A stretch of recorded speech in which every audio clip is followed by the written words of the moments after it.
Good morning. How's everybody doing today? It's Dan from the Headwaters Kayak Shop, and we are approaching our goal of 15,000 subscribers. That's sort of our next milestone, and as you guys know, we're doing a big giveaway. Partnered up with Bonafide, Bendy Branches, NRS, Dakota Lithium, Yak Attack, man, Cal Coast, the list goes on. We've got a lot of incredible prizes that we're going to be giving away, and we're getting really close. A lot of new subscribers to the channel, so I thought it would be fun to do a subscriber update, sort of a check-in, let you guys know a little bit about the shop, a little bit about myself, because a lot of folks are asking, and you know, just kind of interesting to know like what got us into this, you know, what Headwaters is all about. And so I got a few points that I want to touch on, and then over on Instagram yesterday I asked a few subscriber questions, and I got a bunch of answers from you guys, so I'm going to read those off. I'm going to try to read this along the way too. It's a little bit hard for me to read. I'll scoot up here. I got old eyes. What's up, guys? Man, thanks everyone for tuning in. Awesome. So just a little bit about myself and the shop, I guess, is where we'll start. My name's Dan Arbuckle. I'm the owner of Headwaters Kayak Shop, and I'm also co-owner of Headwaters Adventure Company up in Redding. I got a partner up there named Brian. We just took that on. But I am a passionate kayaker. I'm a paddler that has been doing this. You know, I started as a kid. I started at around age 7. We had a couple of Kiwi kayaks that were kicking around our house. They were the Boy Scout summer camp kayaks during summer, and then all fall, winter, spring, they lived at our place. And my brother and I would go, you know, muck about and play around with those. But I didn't get really into kayaking until I was in my early 20s. And I always knew it was something I wanted to do. And I got into the sport through the idea of exploration and backpacking and camping out of a kayak. Like putting all your gear in the boat and paddling to some remote Sierra lake and setting up camp for the weekend. And that was sort of what catapulted me into this thing. So my good friend Josh Geisler, who actually works for me now, he's our online sales guy. So if you've gotten a sticker pack or a hat or anything from the shop, chances are Josh has sent it to you. He got me into it. He came by I was working in the bike industry at the time, and he came by the bike shop and said, "Hey Dan, you gotta check this out. I got a kayak." And I'm like, "What are you gonna use a kayak around in Lodi for?" If you guys aren't familiar with Lodi, where our main shop's at, it's a flat valley town. You know, we have like lakes and reservoirs around us, and we have one river in town. And I just was thinking, in my eyes, when I thought kayaking, I thought like whitewater boat, you sit inside of it. And I just really didn't know. I didn't realize we were in the hub of so much incredible paddling. So he took me out on our first trip, and we had an absolute blast. And then shortly thereafter, we did a weekend camping trip where I think I borrowed somebody's canoe or something for the first trip, and loaded up all of our gear, and we went to the backside of Bear River Reservoir and set up camp for the weekend. And I was just blown away. I was a backpacker, you know, mountain biker, outdoorsman. And my brain just started going crazy. Like, think of all the places you could paddle to and camp out for the night. And you're remote, you're away from people, you can haul way more stuff. And so I was immediately captivated by it. And then I'm kind of an all or nothing person. When I get into something, I'm like 100% in. So, you know, the first couple of months, I got a part-time job at the local kayak shop that was in town. And then from there, I started. I got my first kayak, which it was a Perception Avatar, a 15-foot sea kayak, and then I got a whitewater kayak, and then I got a canoe, and I was camping. I was, you know, I started learning the skills so I could go out and paddle the bay and do bigger, longer, extended trips, and took some whitewater classes, some rescue classes, and just kind of went all in. In that first 6 months, I went from a part-time job to a full-time job to a manager position. And I started guiding trips. I started hosting things with the Lodi Paddle Club, so like, you know, sunset paddles. We did full moon paddles. I was just all about like, man, more people need to be doing this. So it would start with like me and Josh and maybe the owners of that shop, Mary and Joseph, and maybe 4 or 5 other people would get together, and we'd be like, Monday nights we'll be at the lake. We're gonna go paddling. You should come too. And from there it sort of snowballed. Every week we'd gather a few more, and before we realized, we were like, man, we got 30, 40 people out here. We should probably start charging these folks because it's a lot of work. And that's kind of how things went from there. I eventually, that shop was starting to slow down a little bit. It was an outdoor store that sold backpacking gear and clothing and all this other stuff. And kayaking was sort of the only thing that was making that shop money. So I left that shop and I went to another shop in Rockland that kind of specialized in more sea kayaks. Like, see if I can pick this thing up. Those guys up there. Long, narrow, fast kayaks that really cut through the water. Again, you could fill them full of gear, but kayaks that you could go miles and really, cover some distances, bring a lot of gear, and also handle dynamic water really well. So, started guiding sea kayak trips. I did trips out, in the bay around Angel Island, out the Golden Gate Bridge, Mendocino Coast. Taught at a bunch of symposiums and things like that. And it was like going to kayak college. That's kind of how I described that chapter of my paddling career. It was super intense. We were working on skills every day. We were always pushing it as a group. We had a really tight-knit group of people that was always trying to push our skills, push our comfort zones, and try new things. And that was a lot of fun. That was around 2010. That shop, the economy had crashed in Lodi, or in California. I guess in the whole U.S. we had a pretty big downturn, and that shop closed up. And that's when I opened up Headwaters Kayak. It was November 1st, 2010. And I'm sure I've told the story before, but basically started with a very small loan and a bunch of vendors that were willing to put gear in our store and get us going. And that's pretty much how we did it. We always thought if there was a community of people that love paddling, that there'd be a need for a kayak shop, even if it was small. So we started in a 600 square foot building, virtually no overhead at all. And, I would special order anything and everything, but that's all I could really do. I didn't have the money to put into products. But we were on the water with people, we were teaching, we were doing trips all the time. There was always a reason for if somebody loved kayaking, they could hook up with us and go paddle. And from that connection we made on the water, people were willing to say, okay, I'll special order through you as opposed to going to somewhere online. And it was that first year that a buddy of mine named Ken came by, and he had an ocean kayak big game. And it was decked out with a fish finder and rod holders and anchor trolley. And this was in 2010, maybe early 2011, before fishing kayak. They were a thing, but it wasn't really on my radar at all. Like, I knew people fished off them, but it just didn't really, it wasn't on my radar. And when he came by, I was like, man, this is really a thing, and this could really be something. I think fishermen would love the sport of kayaking. All the things, the beauty and the serenity that comes with kayaking, the quietness, the time alone, remoteness that you can get in a kayak, but adding the fishing aspect. And so it wasn't long before I met with a friend. We went out fishing. It was actually at a private bass pond, and I caught a whole bunch of bass I think I was actually on a stand-up paddleboard, and they just all clicked. And I was like, I got super into it. I grew up fishing. My brother has a bass boat. I just hadn't done it in a while. And so that was the same time the Jackson Coosa came out. So I ordered a bunch of Jackson Coosas, and like the light bulb just went off. Like stand-up fishing, chair style kayaks, bass fishing, and I knew it was gonna be a thing. And that first year, I think we sold like 8 to 10 Jackson Coosas. The second year the Cuda came out, and we sold like 180 Jacksons. It just exploded for us. And then it's kind of the rest is history, and we just continue to try to stay on the front edge when it comes to rigging kayaks, when it comes to like the latest and greatest models that are coming out, or up and coming companies like Crescent Kayaks or Bonafide Kayaks. Feel Free was a good one for us. Native, obviously.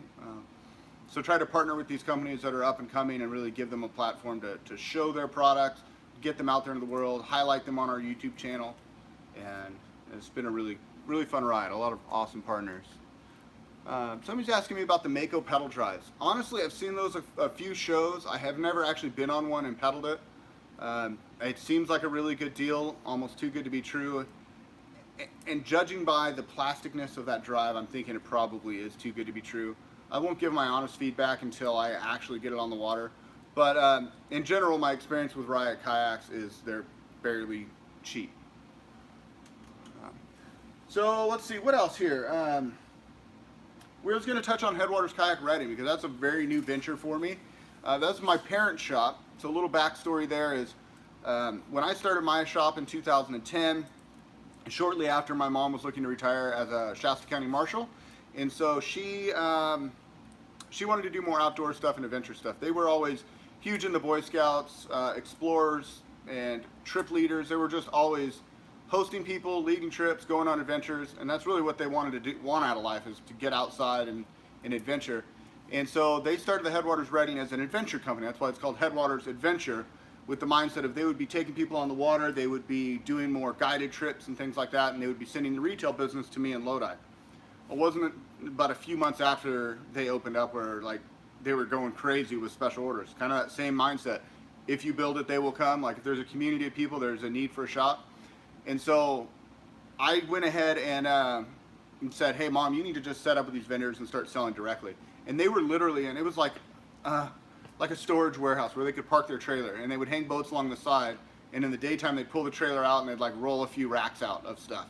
And from there it grew and grew, and they did that for 8 seasons, and this past year they wanted to retire. So Brian, my partner up there, and myself have taken over their 51% ownership of the company, or I've taken over 51%, Brian's the other 50% owner, and we are running Headwaters Adventure Company. And what we're trying to do is provide the same level of information, service, adventure, opportunities to hit the water in the Reading location as we are in Lodi. And honestly, they've been doing that for years. I think I'm just able to help with some of the marketing aspect, making more people aware. They're a Hobie dealer up there, so they have that in their quiver. They definitely sell a ton of Hobies, and I should say we. So I don't know if you guys noticed. Have you guys noticed the logo has been sort of like a 50-50 split? With the idea being, I didn't want to start a second YouTube channel. Headwaters is Headwaters, whether it be Lodi or Reading.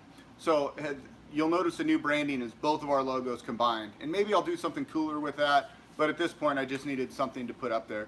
But this channel will now represent both shops, and we'll be doing more Hobie videos, and we'll be doing, more comparisons and whatnot. Oh, excuse me. Whew. I'm gonna grab some water. So anyway, we're really looking forward to that opportunity to do more with the Reading store. In fact, our new team member, Moo Lee, he's a Hobie guy. He'll be in the house today, and we're going to be doing a viewer's rig on his kayak. I'm sure you guys follow him on YouTube. If not, go check him out, Moo Moo Outdoors. All right. I had somebody ask me, like, why YouTube out of all the platforms? We don't do a whole lot of marketing. You're not going to see us in Kayak Fish magazine, or you're not going to see I guess you'd see billboards around town. But we're not like a big company that way. We always said if there's community people, there's need for a shop. Well, basically, at some point somebody said, Dan, you do great work, but your problem is you're putting yourself out in front of every person that walks in the door and giving your spiel, and you're only going to be able to reach so many people. And he said what you need to do is find a way to put yourself out and give your information that you have in your head to 1,000 people at a time. And it clicked for me. I was like, I could do that and make videos and put them on YouTube, basically educating, like if you were to walk in the door and you say, hey, I want to look at that Bonafide RS-117, I'm going to go bow to stern, I'm going to walk you through the boat, or maybe you're like, hey, I've never paddled before, but I want to get into this. I'm going to take the time to like educate you on what boats might work for you, different price points, what different kayaks are intended for different things, what sort of paddle you should invest in. What are the top 5 things you need to be looking at? Boat, paddle, life jacket, how are you going to transport it, how are you going to store it, what sort of accessories are going to make your time better on the water.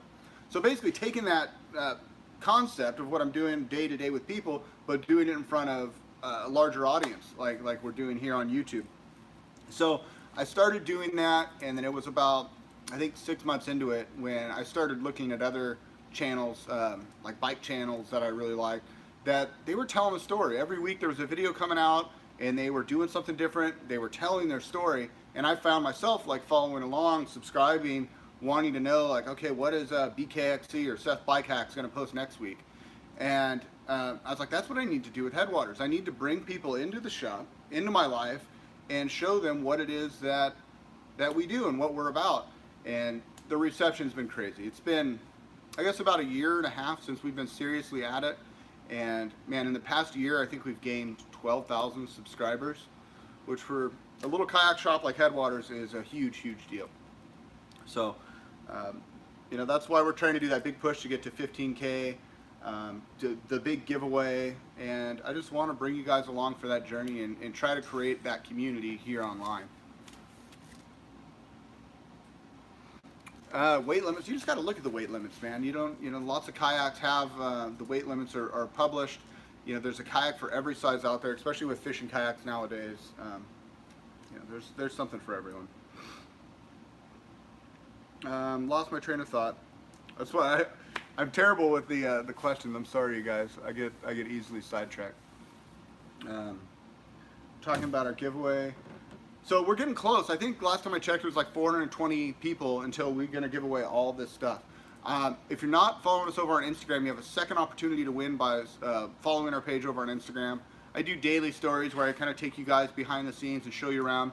I like to always get what Matt's doing. People really seem to dig that. Matt's our rigger. He's always got some crazy build or project going on in the back of the shop. So check us out over on Instagram if you're not already. Any questions before I move on? I'm going to get to some subscriber questions, but I wanted to just check in and see if anybody out there. I've been trying to read, but like I said, I'm terrible. So if there's anything you want to ask, go ahead. We need an East Coast Headwaters. Yeah, man, I get that a lot. I mean, name your city and people ask, like, hey, we need a Headwaters here. We try to be the community kayak shop on the internet for you guys. And I will say this, we are setting up an online store. The Headwaters Adventure Company online store is kind of already open. We've been selling a lot of Hobie products through our Reading store. The Lodi store, we're working on the back end. We're working like crazy. And we're going to get everything you see behind us will be available to purchase through our online store. With the exception, and the big exception is kayaks. We will not be shipping kayaks. Oh, there you go. I can. I will move back east and open it for you. That sounds good. Let's see, one more here. I have a hard time. These comments disappear as fast as they're coming out.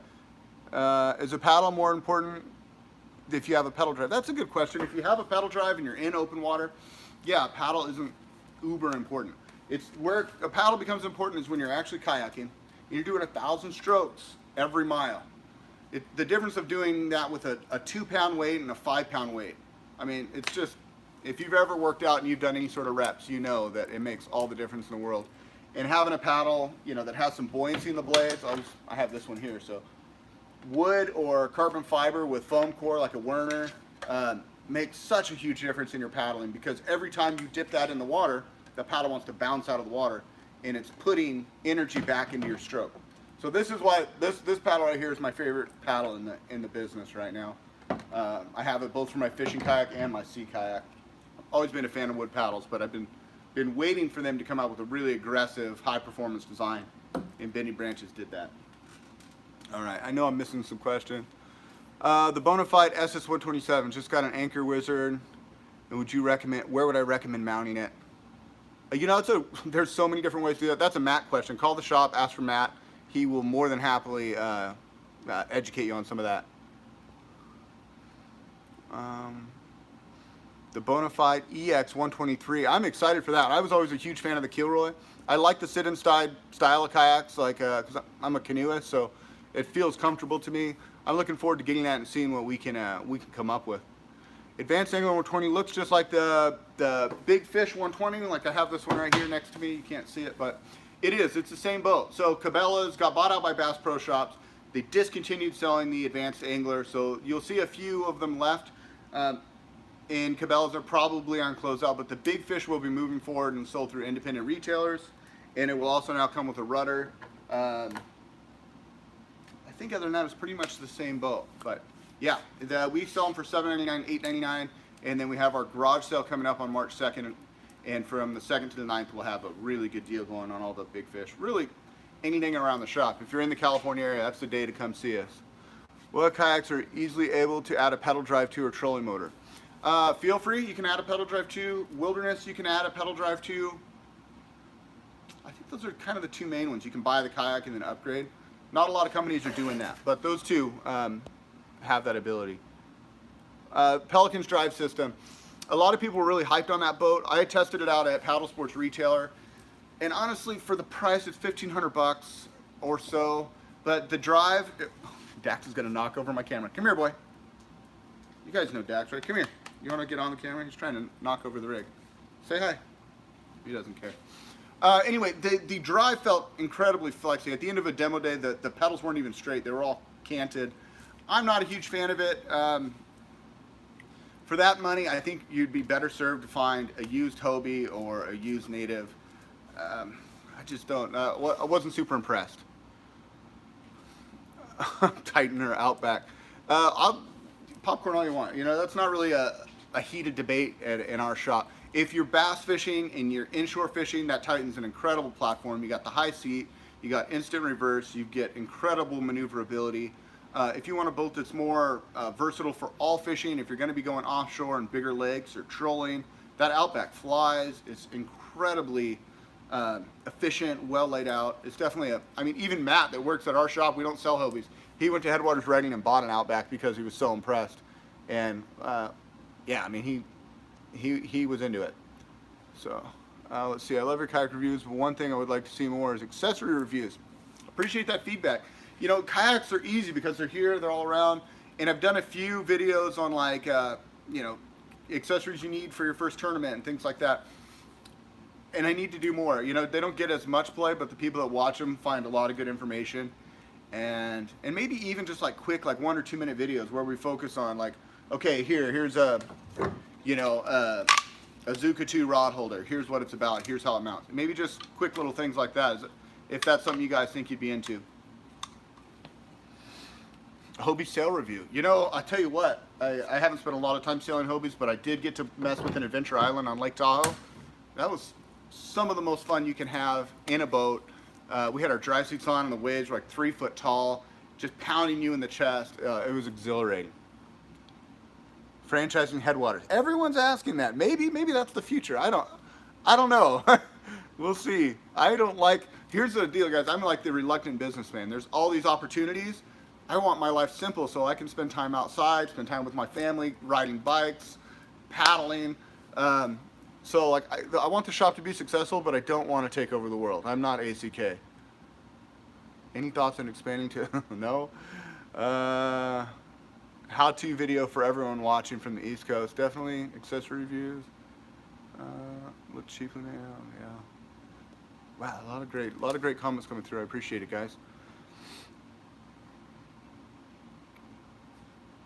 Yeah, I like telling a story. When I do a review, I like telling the whole story and really spending time with it instead of everyone has a 3-minute view. Because everyone on YouTube thinks like, okay, in order to keep somebody's attention, it needs to be 3 minutes long. I don't really care about keeping everyone's attention. What I care about is a person that's in Muncie, Indiana. I don't know. Pick a place that doesn't have a kayak shop, that is looking for information and is going to appreciate a detailed 15-minute walkthrough of a boat that he's probably going to have to order online because he doesn't have a kayak shop. Those are the people that I'm trying to really to serve, and I don't really care if I have a 3% retention ratio. If those 3% are my people or Headwaters fans and appreciate what we do, that means more to me than every Tom, Dick, and Harry watching 20 minutes of a video. So, all right, you guys ready to get into some subscriber questions? Well, let's do it. I had somebody ask me about my favorite kind of paddling, and that definitely changes from year to year or interest to interest. Through and through, the thing that I always come back to is my solo canoe. I love the single blade in the water. I love how efficient a single blade is, quiet, and how light they are. They're like sit on top so you can hop in and out of, because you're inside. But incredibly light, incredibly quiet, and graceful in the water. To me, the ultimate in paddling is being able to control your boat, move efficiently with a single blade. Nothing like it. I do love sea kayaking, whitewater. I love going to the coast and messing around. If you guys watch my cheap kayak challenge on the Mendocino coast, that was probably my favorite video I ever shot and one of the least watched ones.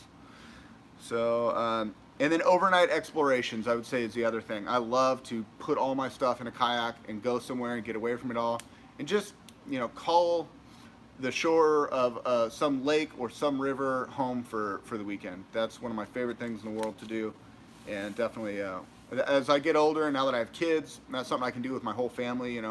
We just did an overnight trip down the Macaulay and we were able to fit everyone in the canoe and spend a couple of days just living on the river. I don't think it gets much better than that. If the fishing was better, it would have been better than that, but the river was closed.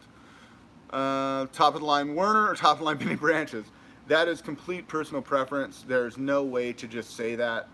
I've used a Werner Schooner probably for the past decade, almost exclusively. because Benny Branches didn't have anything that was high angle, high performance for the type of paddling I like to do. The new Angler Navigator is that, and it tends to be more for fishing, but I had them custom make me a 205 for my sea kayaking, which I'm just really, really stoked on.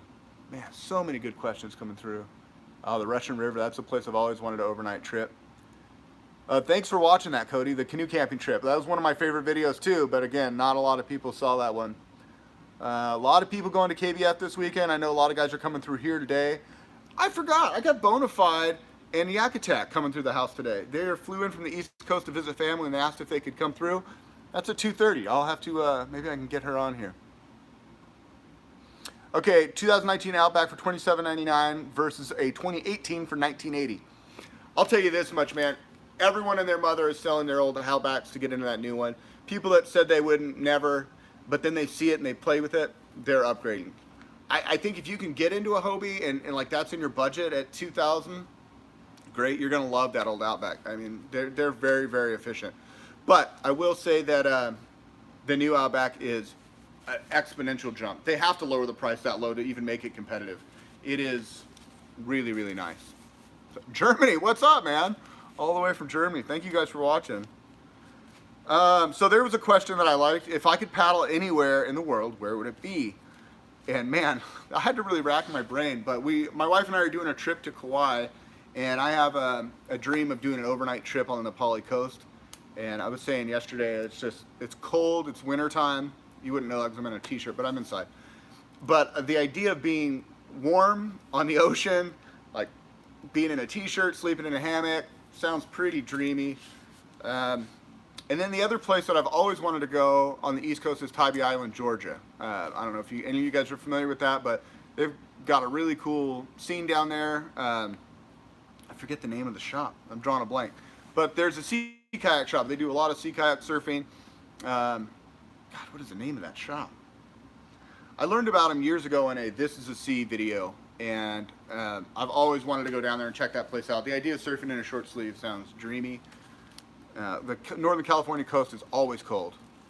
So Bonafide or Jackson, under 1,800 for bass fishing in the Northeast. Never bass fish in the Northeast, but gosh, they're both great boats. I would say demo on both. I'm really a big fan of some of the Jackson kayaks that are coming out. I like the lower seating position in a Jackson, but the Bonafide, there's no way about it. Like the rigging and the attention to detail is definitely kind of setting the standard in my opinion. Ever been to Asheville, North Carolina? No, Feel Free's based out of there, and I have a ton of friends, and we always hook up with the Feel Free guys, but it's always at like ICAST in Florida or out here for ISE, but I've never actually been to Asheville. I think if I go, I would never come home. Since I've done a viewer's rig, well, I'm doing one at 10:30. Moo Outdoors is coming in with his Hobie Revo, and we're going to do a video walkthrough of his boat and talk about his quick release anchor setup.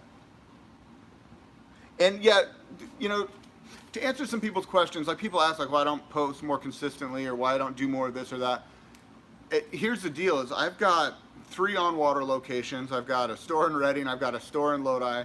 I've got a phone that rings all the time. I've got hundreds of emails every day. So this is literally like a side project and I do it 100% on my cell phone as I have time. So what happens is like, oh cool, there's an awesome rig in the back. I'm gonna go do a viewer's rig, or you know, a buddy comes through and they're getting some rigging done. And when they're done, I'm like, hey, can I shoot a quick video of your rig? Rarely is it like plotted or planned out. It's very organic, off the cuff, pull the phone out of the pocket, get the video. And it takes a little bit of time to edit that and put it up. I wish I could do more, you guys. And hopefully at some point, as this channel grows and the shop continues to grow, that I can focus more time here doing this. Will I be going to the Bassmaster Classic? I wish. No. What is the lightest fishing pedal drive? I would say keep your eyes really close on the market. I'm not going to say any names, but there's a new kayak coming out that's pedal driven that is going to knock people's socks off. Lightweight, super, super cool. Kayaks and coffee at the end of the month. Hey, I like this idea. Max Limit Outdoor Adventures keeps asking me this. The idea of a kayaks and coffee, really the idea of a subscriber meetup to me, like getting you guys together. We'll do it somewhere local in Northern California. It's just a day where people that are subscribers to the channel can hang out, meet up, we can talk story. I would love to do that, and I will make that a priority. Why are the foot drives double price? You know, it's a good question. A lot of people ask that, like, where's the extra $1,000 come in? I'll tell you right now, these companies are investing huge in pedal drives. It's almost bankrupting some of the companies that are out there. It is an incredibly expensive undertaking to get that. You know, a plastic kayak, you can mold it different ways, put different features on it, but it's still like a fairly inexpensive thing to mold and to make. A mechanical device that does what a pedal drive does is very expensive. If you look at the bike industry, like what you're getting for $1,000 in the bike industry, I feel like is far less than, or far more than what you're, no, what am I trying to say? Like a pedal drive is far more elaborate than what you'd get for $1,000 in the bike industry. I think we're used to Tupperware plastic inexpensive kayaks being $500 to $1,000, and pedal drives are just expensive. We are seeing the price come down in some drives, like the Hobie drive. You know, they're using their older model drives and the Hobie Compass, and we're seeing those prices come down. And I think you'll continue to see that as the market evolves and as the drives that have been on the market for a while become maybe the older models. Similar to like what we saw, Wilderness is a good example. They took their Tarpon, that was an incredibly popular boat. It got older, they still own the mold. The mold's paid for now. Now they mold it and put West Marine logos on it, call it a Pompano, and they sell it at West Marine. And then they take the Wilderness brand and they upgrade it to something else. So you'll see that with pedal drives in the future here. Compass for 2018 Outback. I'm a huge fan of that Compass. I think it hauls butt. But the old Outback is definitely stable and versatile. I really love the design of the Ultimate FX. Too bad it wasn't more popular. You know, the thing about that Ultimate, I love it too, because again, like I love canoeing. But the center of gravity is so high that when you put all your fishing gear in it and you're sitting in it and you're pedaling, it's a little tender, especially if somebody's just starting off. We have a few people that use that boat and love it, and we've done some really fun rigs on it, but it is definitely not a popular one for us, unfortunately, because it is a cool idea.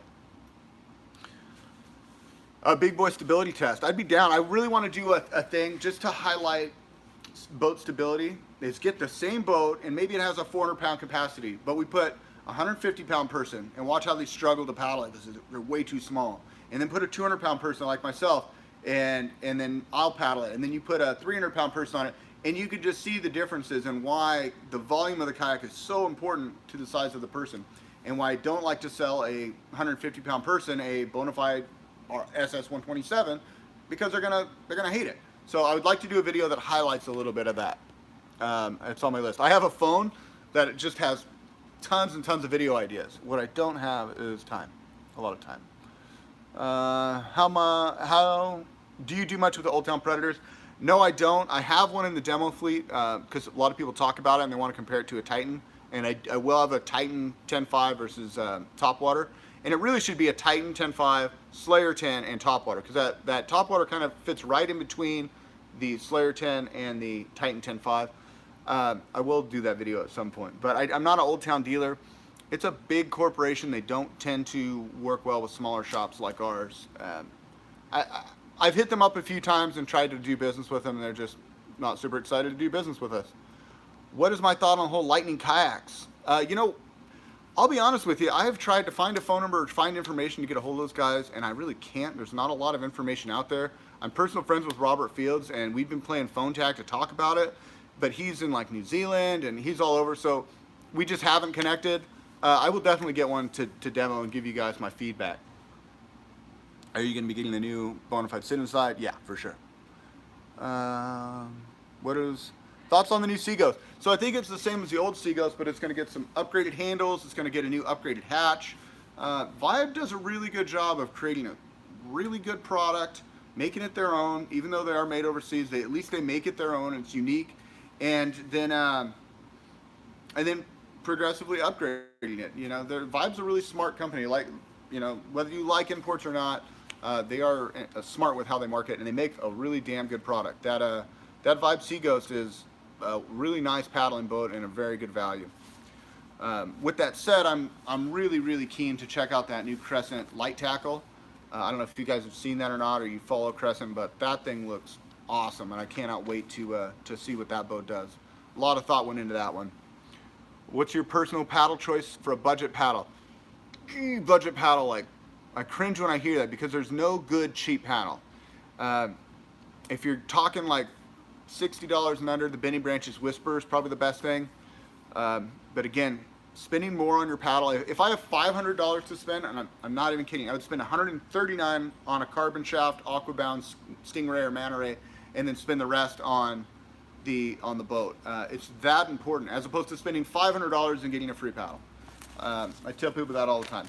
The aquabound stingray, manta ray for the money in that carbon shaft is phenomenal. Love the under. Yeah, you know, I had fun doing that. I've been shopping around. Once spring comes, I'll probably do another one of those. You know, a good question. What's up with the Tamarack build? I moved that boat into the shop, so I have to see it every day, because that is probably one of the most common questions I get asked. I will get to it. Shoot, I was at Home Depot yesterday. I need to go to Home Depot and pick up the supplies. That is going to be a fun one. I'm sorry it's taken so long. Does having a low-hanging keel? It's time to get to work, huh, guys? Is it? Everyone's opening the door. I don't know. No, your dog opened it. Oh, okay, gotcha.